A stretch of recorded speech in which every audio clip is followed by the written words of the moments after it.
never feel better talking about ticks, but do feel more knowledgeable because I do feel like there's this ambiguity, specifically when we're talking about vector-borne disease. Yeah, it's not going to be, this straightforward, if this, then that, which is what I like. I know. Wouldn't it be nice, though, if it was? It would be so nice to say, this is what we do. Yeah, and I think what I would add is just, at the end of the day, it's much easier to prevent than it is to treat. And so how do we communicate that to our clients? How do we get our teams on board? And then how do we go and do it?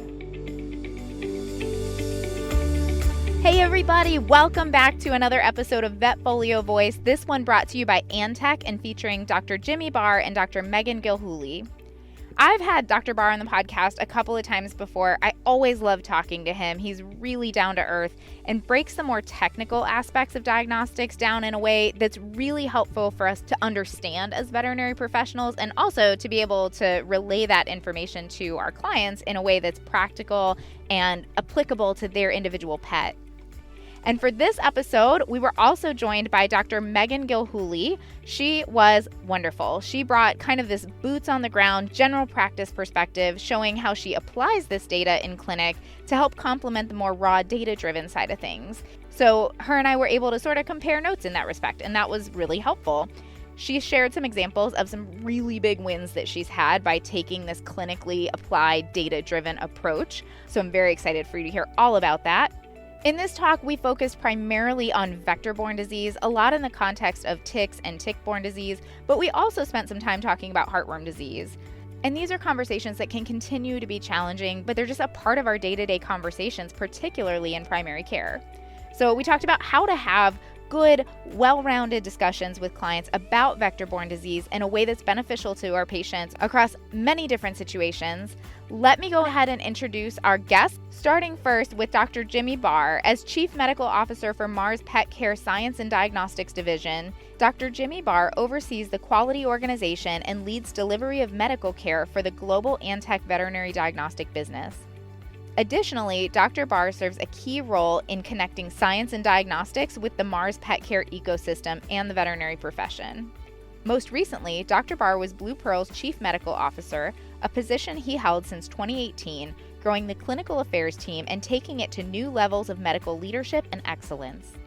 While serving as CMO of Blue Pearl, Dr. Barr helped establish the Board of Chief Veterinary Medical Officers, which is an important collective of over 60 top veterinary medical leaders across the profession, representing various industry segments. Dr. Barr currently serves as the chair of the Board of Chief Veterinary Medical Officers.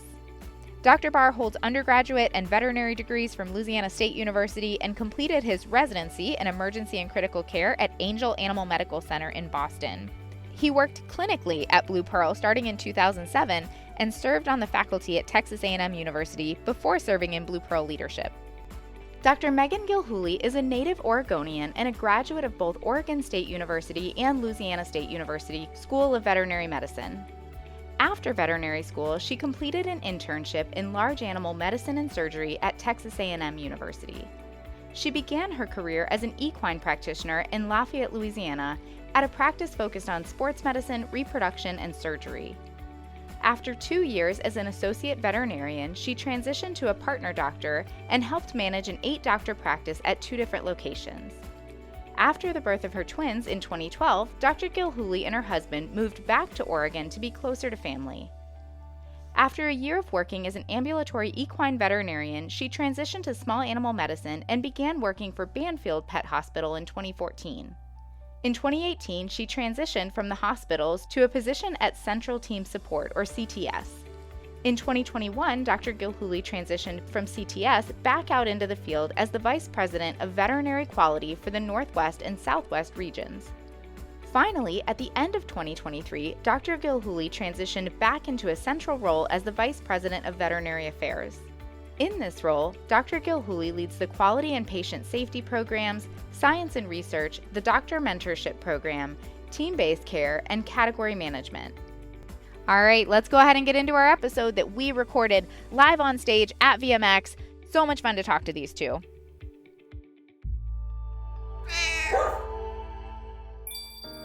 Microbiome science is a swiftly evolving field that has caught the attention of pet owners. Are you prepared to answer their questions? NAVC's brand new veterinary microbiome certification course will give you the skills to implement microbiome science in your daily practice and improve patient care. New research shows maintaining a balanced gut microbiome is vital for optimal nutrition, disease prevention, and longevity in pets. Register today on vetfolio.com.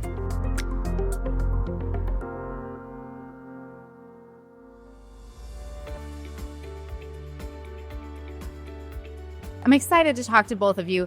Ticks are a subject for me. I think we were just talking about, like, I never really feel better after talking about ticks, but there's a lot to know, and I do feel more knowledgeable, which is important. So let's go ahead. Let's jump in. I want to talk about tick distribution. I've done several talks about ticks recently, and we talk about how the distribution with ticks are changing. So I would love for you guys to elaborate on that a little bit. And more so beyond just where we're finding the ticks, how does that affect the testing that we're doing in our screening tests in the clinic? Yeah. Yeah. Do you want to start? I sure can, because this is a really interesting subject. And so I'm a critical care specialist, which inherently means that I probably don't know as much as other folks. All right. So I'm going to approach this as a clinical veterinarian. So that's how we're going to approach this conversation. And, I think when I think about ticks, other than being gross, they're not inherently bad, other than the stuff that they carry, right? That they transmit. That seems bad to me. Yeah, that's the bad spot. And I think, one of the things is I think we're noticing this, that the tick exposure is becoming greater, right?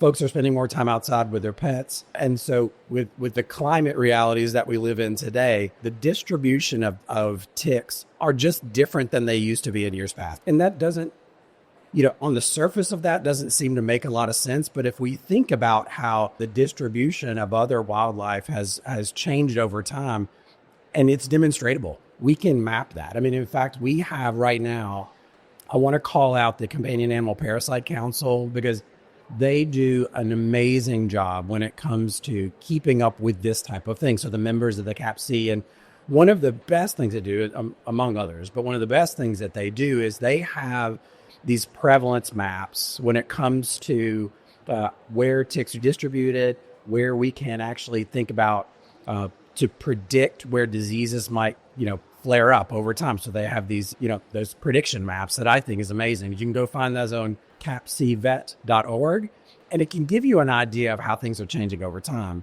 And I think that's not as interesting clinically as it is for what that means for the diseases that they transmit, because it changes. And especially with the mobility of people these days, right? So moving all around the country, the ticks are also moving. And so the things that were endemic in some spots are moving to other spots. And I think that those maps kind of help to outline that a little bit. And that then makes us really need to be, as veterinarians, up on what do I need to be testing for? What do I need to be watching out for? Clinically, when I see a sort of set of clinical signs, how am I going to think about tick-borne disease in the future? And that has all kinds of ramifications with how we test for it as well. Right. And so that's what I wanted to kind of get into next, is how we test for it, what we're testing for, because it seems like a lot of the relevance here with CAPC, which I agree, those maps they're really useful and they're helpful. We're talking about client education and things like that. But yes, for the testing and how we think about preventative care. So Jimmy, let me jump back to you and Sure.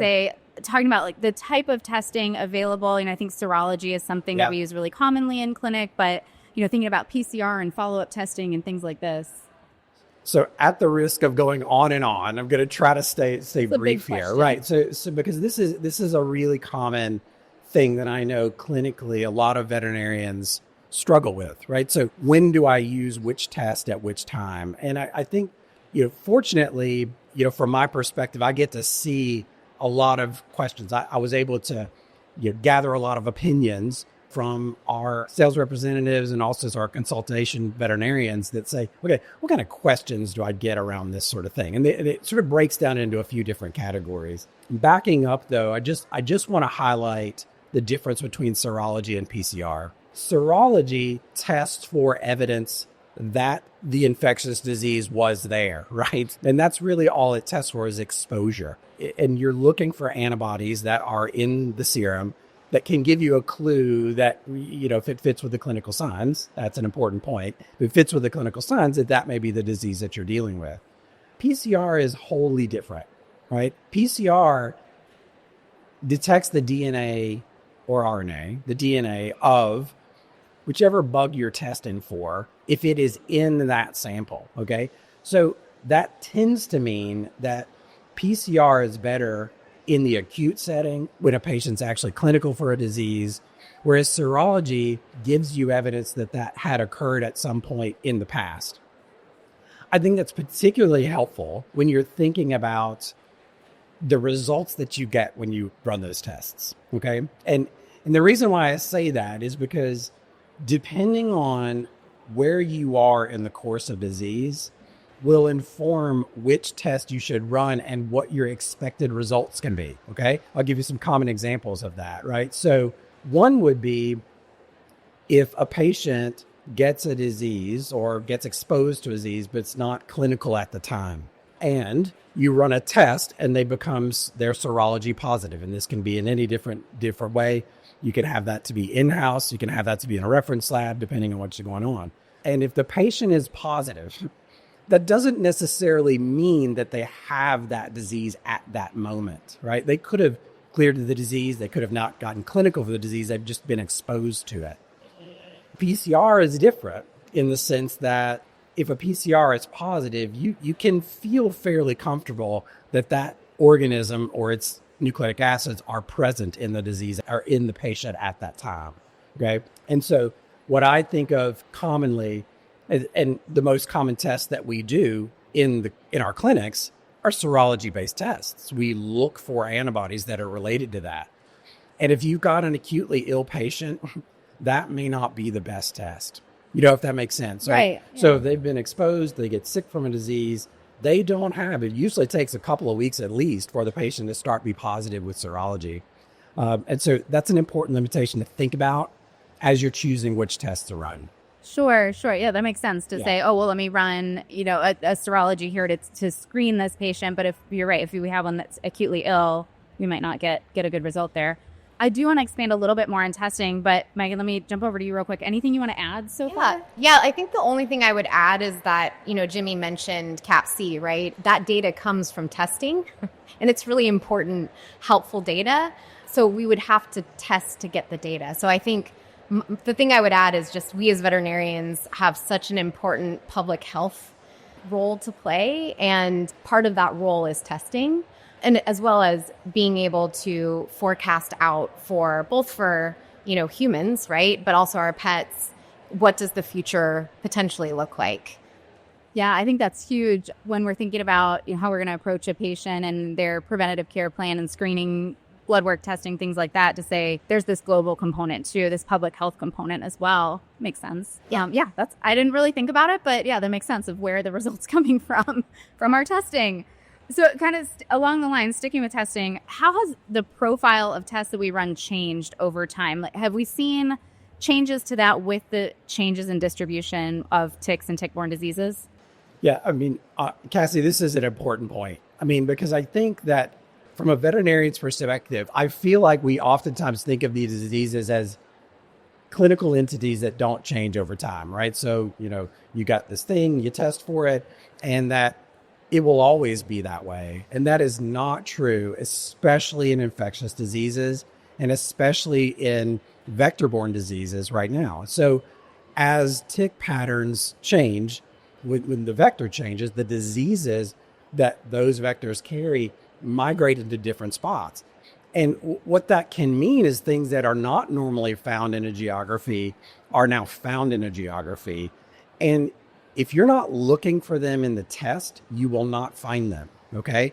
So meaning that our tests, diagnostic tests in general, most of the time are looking for a particular protein that is expressed on the membrane of like one of these things. And if you're not looking for that specific thing, you're not going to find it. And so if it changes over time, or if a new disease or a new bacteria, for instance, or something comes into the area and your test is not looking for that particular protein, it's not going to find it. All right. And so what that means is, as diagnostic providers over time, you have to be vigilant for those changes and be monitoring for that, and then change your diagnostic test over time in order to be able to find the new things.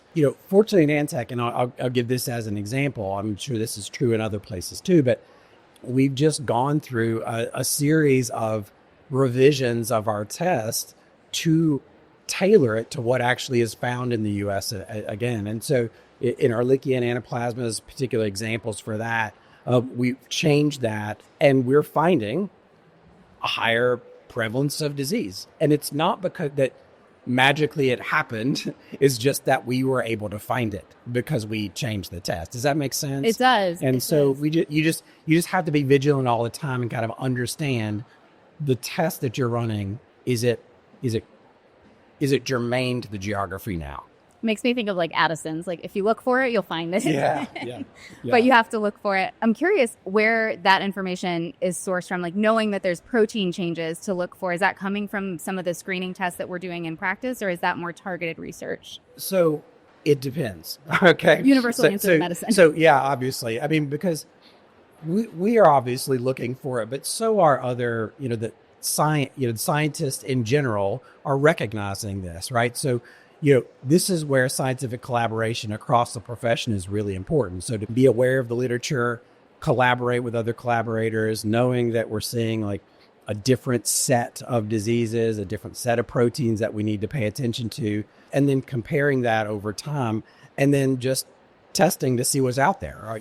Fortunately, we're able, as a part of Antech, to have a research and development team that they're incredibly smart, but they're also vigilant. And they're also paying attention to what's the important things, what do we need to change for, and not for now, but for years from now, which I think is important as things change over time. And that's a key point today, that the diseases are changing. It really paints a picture of how important just the surveillance is on multiple levels, and how it all comes together to really inform these tests and make sure that we're getting accurate results. We're looking for the right things. Of course, there's this conundrum sometimes. Then we get, specifically with serology, then we get these patients that test positive. Megan, I'm going to jump over to you here and talk about managing patients who test positive. I'm thinking of serology, but I suppose in general on different types of tests, what should come to our mind when we get that positive test? Yeah. I guess it's, clinically and a patient who's not showing clinical signs. Yeah. So, I think the first thing is to double down on tick prevention because of the risk to other patients and then also to people as well. I think the second thing is, if we think about, not everything is doxycycline deficient. Jimmy talked a lot about clinical suspicion, critical thinking, those types of things. You should be convinced that your patient needs antibiotics. And if you have, serology positive patient, you might want to consider reaching for that next test to really confirm the disease before you reach for antibiotics. Because what we're finding is that, our antibiotics are only going to be good for as long as we hold them dear, if you will. Antimicrobial stewardship, again, is something we as veterinarians should be really thinking about. So I would say two things: tick prevention, and then clinical suspicion, and making sure you're grabbing that right test to really convince yourself that antibiotics are the best next step. Sure. And that kind of goes back to, like you said, picking the right test. That serology might not paint the picture we're looking for there. So if we do have a positive serology in an acutely ill patient, maybe, we're not looking at the right thing. We need to think about it a little bit differently, because that's the doxycycline, like to doxycycline or not to doxycycline. And it's not always straightforward. Yeah, and it's never going to be straightforward, right? So it's like, the key is communication at the end of the day, both to the client, but to your staff as well. And then, try and making the best decision with the patient in front of you. Sure.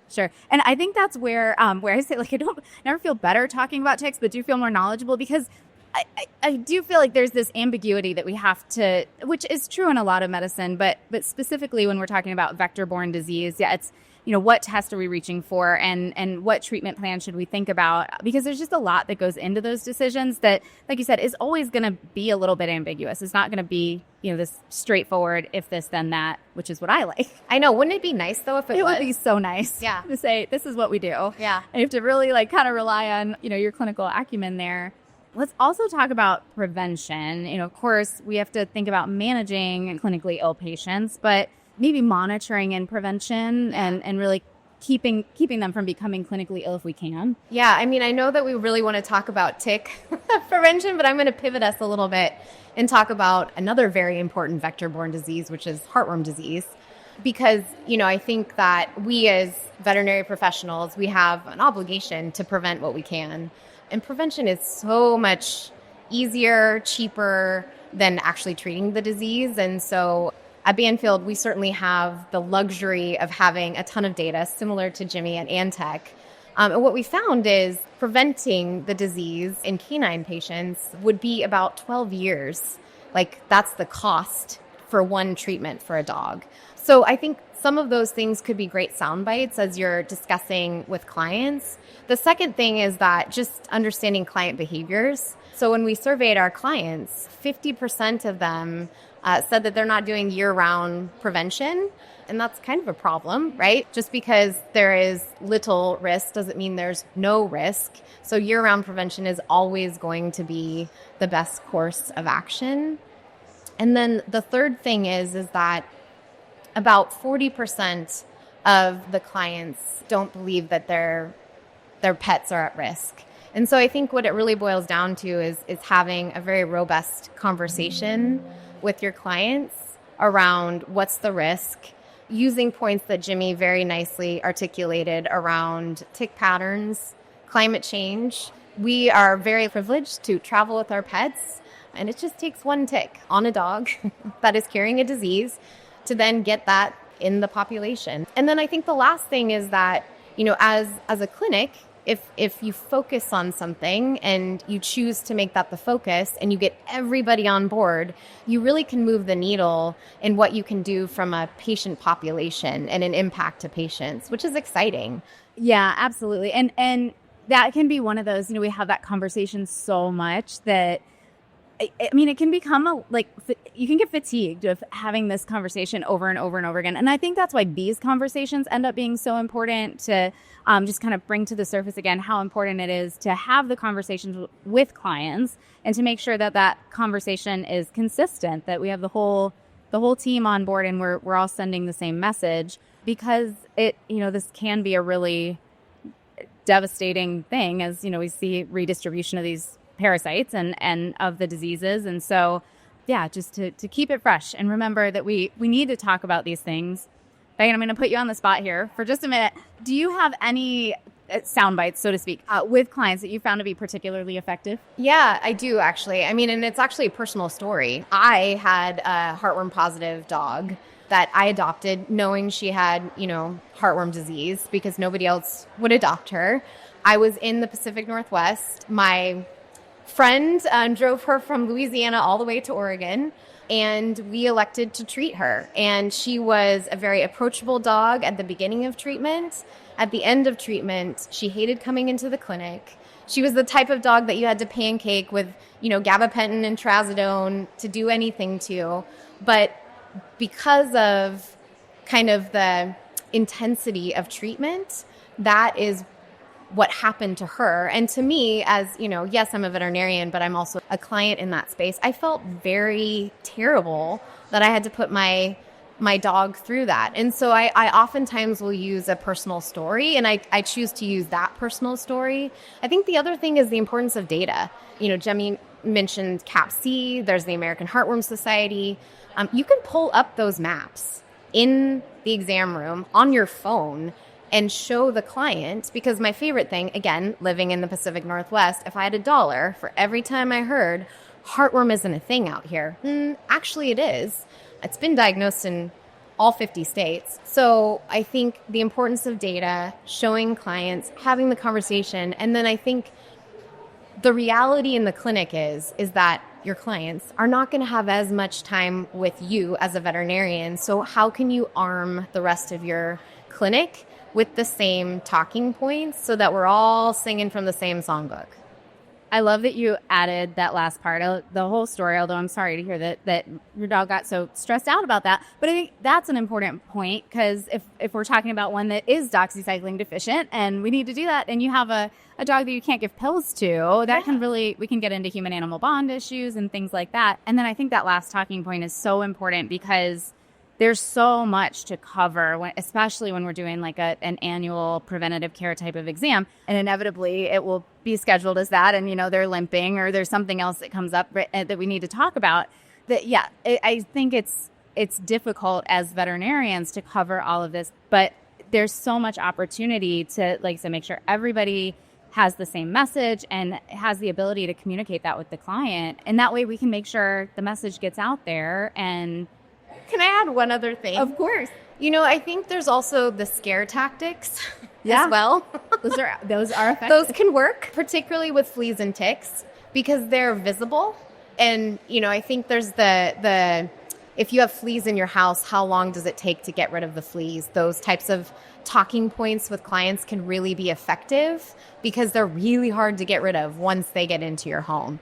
Yes. Yeah. And that can be such a touchy point with clients as well. Just talking about fleas in general, people can take that personally, which I understand to a degree. And so very effective scare tactics that happen with that one. And then ticks, no one wants to be exposed to ticks. Can I add one more thing too? I would love, absolutely. Because, I just saw some data that came out recently that talked about that clinic visits are down like 3.1%, something like that. But the wellness visits are down 3.8%. Really? So they're outpacing the decrease actually in visits in general, which, makes this conversation a lot more germane, right? We cannot let our guard down when it comes to prevention, and making sure people understand those things, I think, is really important. Yeah, I think that's a really good point, because I will say, sitting at Banfield, we have the luxury of really being proactive oftentimes. But if wellness visits are going down, we might have to be in that reactive state where, you may not be used to seeing this disease, right? Or that may not be the first thing you think of. But really understanding, I think, the industry, the tick patterns, the geography, all of those things are so important as clinicians to then, kind of stop and think like, oh, maybe I should be thinking about this disease. Yeah, right. And reaching everybody that we can, especially if we're getting fewer opportunities, and maybe reaching out through multiple different avenues to express the importance of this. We're talking about data. Katie Reif, I think she's at Auburn now, has a great slide. I've seen her show it a bunch of times about people who say, oh, well, it's wintertime, so my pet's not exposed. And she has such a great slide that shows, I want to say, even in cold states, it's only a few days out of the year that there's zero tick activity. Yeah. And so bringing the data full circle and taking every opportunity we can to make sure we're getting as much preventative care out there as we possibly can. And kind of along those lines, I'd like to direct this one to both of you. I'd like the public health implications. We touched on that a little bit, but can we dive into that a little bit more? Yeah. Yeah. I can jump in here because this is a really, as veterinarians, we have lots of different accountabilities. A colleague of mine says that particular thing. We're responsible to our patients. We're responsible to the clients, but we're also responsible to the population, and we're responsible, to prevent and treat disease, no matter what. And so it's incumbent upon us to contribute to the wellness of the entirety of the populations. And and that's a professional thing that we have to do.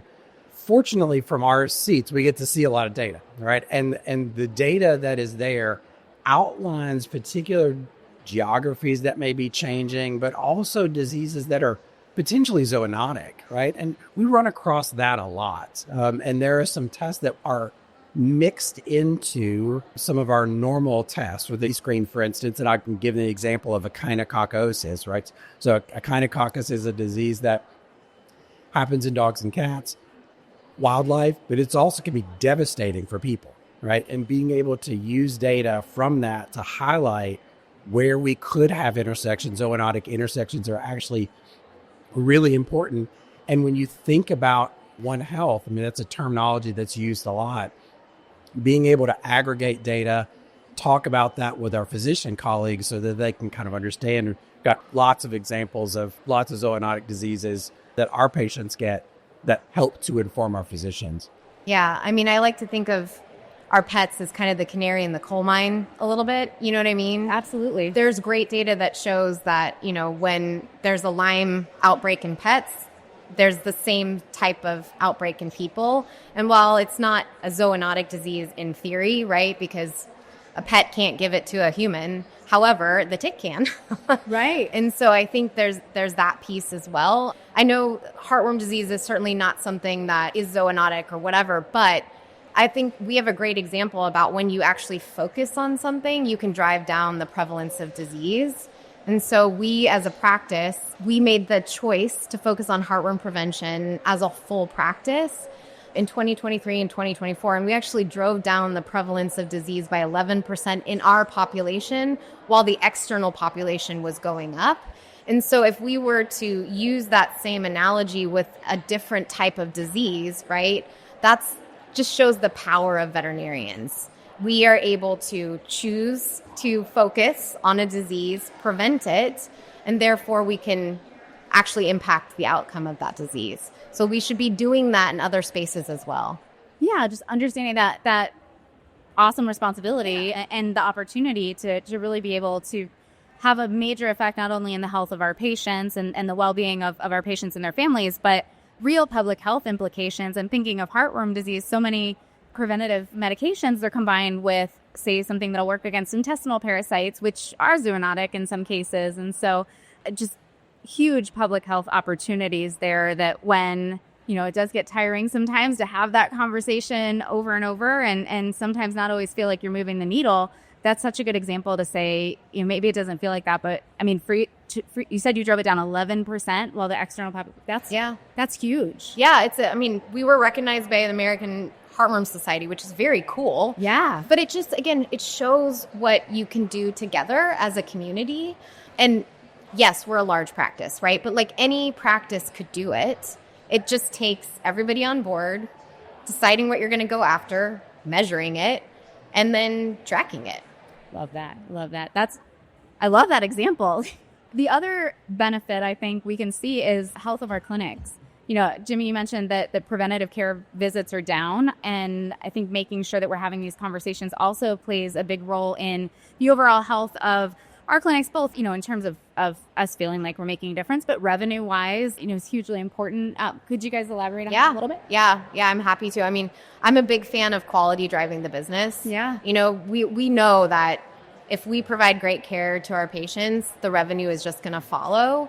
And this is a way to provide great care to patients in a very proactive, preventative way. I think the other piece, too, is this is not a sexy topic, so I'm just going to say that. But inventory is a really important thing. It's really hard to give that client the preventative if you don't have it on the shelves. And so making sure that we're using appropriate inventory management is very important. So what are the preventatives you want to stock? Are they, how often are you needing to restock your shelves? And then, again, how do you make the right thing the easy thing to do for clients?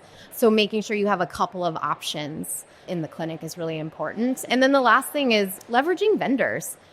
They love to come and do lunch and learns, right? And that is a great way to not you being the veterinarian have to educate everybody.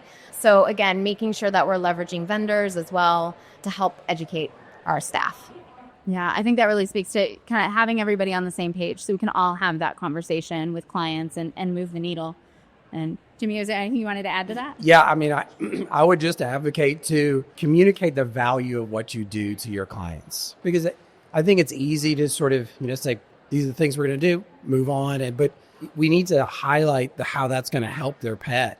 And don't forget, don't sleep on, I'm channeling my teenagers right now, so don't sleep on the importance of normal lab work, right? Right. And so, when you think about, the cornerstone of our preventive cares probably should be a CBC, a chemistry, a urinalysis, in addition to vector-borne disease testing yearly to monitor for these things. I mean, it really helps that clinical context, especially if you were to get a positive, right? I mean, because that to me, I think, especially if you're thinking about, a serology positive case, the clinical context and what the patient's telling you is as important as that, right? And I would say, sometimes we start talking about what are the next tests, right? So we're going to do like a serology, for example. What's the next test? Sometimes we want to go for the really fancy stuff, but honestly, a chemistry panel, a CBC, a urinalysis, looking for proteinuria, looking for albuminemia, looking for neutrophilia, things like that. That actually is extremely important. So don't forget that. And in fact, I think in the context of vector-borne disease, normal testing should be part of that too. And trend over time. Yes. Trend over time is so important. And I think sometimes we forget about it. And to your point about clients, being able to communicate why trend over time is important, why you're doing these tests, why you're recommending what you're recommending. At the end of the day, communication often is at the root cause of any client dispute. Yeah. And addressing problems early and often, I think, would be another thing to really think about. Absolutely. On the client communication piece, I'm very big with the normal lab work of, everything looks great. See you later. Bye. No, not anemic. White cells look normal. This is what we're finding out when we run this screening lab work. It's not just, check a box and away we go. And trend over time, I could not agree more that there's so much that we can find there. And in the context of vector-borne disease, absolutely the proteinuria, the white cell count, the anemia, all the things that we can look for as screening. There's a reason it's a minimum database. Yeah. Well, this has been wonderful. I absolutely feel more knowledgeable. Ticks still scare me. I don't think that will ever change.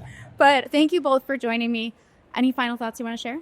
You go first, Jimmy. Yeah, I mean, the only thing I would say is just let's not let our guard down here. Like, from my perspective, I think that it's wrapped into something that is important. I mean, heart disease, something that we really pay attention to. Tick-borne disease is something that we all have, depending on your practice setting and your location, things that you do pretty frequently. But we cannot underscore the importance of maintaining vigilance there. I mean, because things are changing.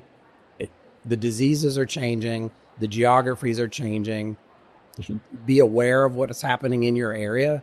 And don't forget to test more. If you have any questions about that, there's tons of resources that you can go find or consultation services that you can call if you have any questions about stuff like that. And it's important for our patients and really drives value in our practices.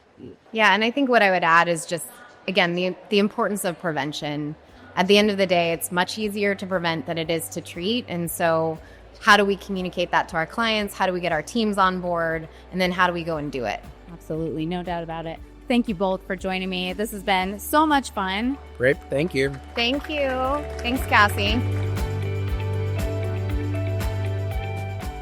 Dr. Barr, Dr. Gilhooly, thank you so much for joining me. Really enjoyed the conversation. Thank you to Antech for making this episode possible. And a big thank you, of course, to everyone who joined us listening to this episode and everyone who joined us at VMX. We hope to see you back next year. If you enjoyed this episode, please leave us a 5-star review wherever you get your podcast to help other veterinary professionals like you find this and other great content we try to put out there. For more episodes, you can click on the Education tab on the VetFolio website or find us wherever you get your podcasts. Of course, I want to hear your input on this episode. I want to hear ideas of things you'd like to hear from us in the future. So you can reach out to me at dvm@vetfolio.com.